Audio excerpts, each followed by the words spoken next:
All right, day 15. Today is day 15, and everyone, are you up to the schedule of our reading? With my break a little bit, I am behind a couple days, but I think it's a good book for us to catch up with Deuteronomy. We're going into this book, and Deuteronomy means second law or repeated law.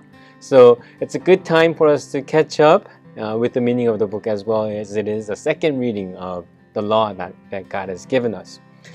So the first 5 books of the Bible, we call them as Pentateuch, and we believe Moses wrote them.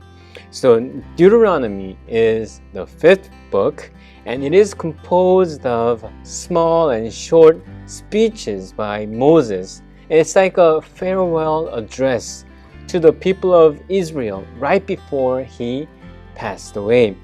So the new generation of Israelites, as they were wandering in the wilderness for 40 years, the generation who came out, the adult generation, they passed away in the wilderness.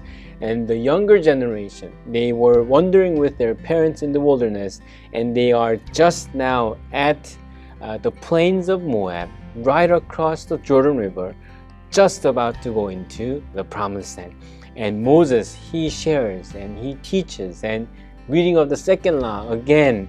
So the purpose of this book, Deuteronomy, is to summarize, and here's the word, and renew the covenant in preparation for Israel entering the land, explaining and sharing the spirit behind the 10 commandments. So once again, it is the second law.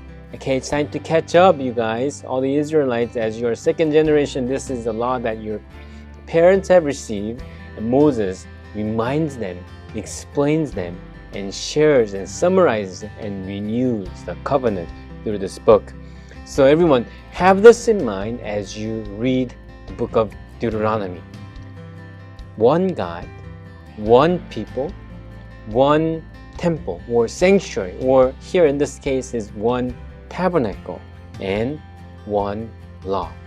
Deuteronomy is the second reading of the law, but Moses is reminding of the law that God has given them. So God's people are to love Him and to love others. There are a lot of verses that I can go to in the book of Deuteronomy that we can read and think about and meditate. There's so many, but I have to read Shema. It's in Deuteronomy chapter 6, starting with verse 4 and down. And it is the great commandment that God gives. So let me read some verses for us, and let it be a reminder of the law that God has given us to love God and love others. Here it is, Deuteronomy chapter 6, starting with verse 4. Hear, O Israel, the Lord our God, the Lord is one. You shall love the Lord your God with all your heart, and with all your soul, and with all your might. And these words that I command you today shall be on your heart. All right, as a reminder and as a second law, let's think about one God, one law, one temple, one people, as Moses reminds and explains the spirit of the law to the next generation. All right, everyone, let's keep on reading and see you soon.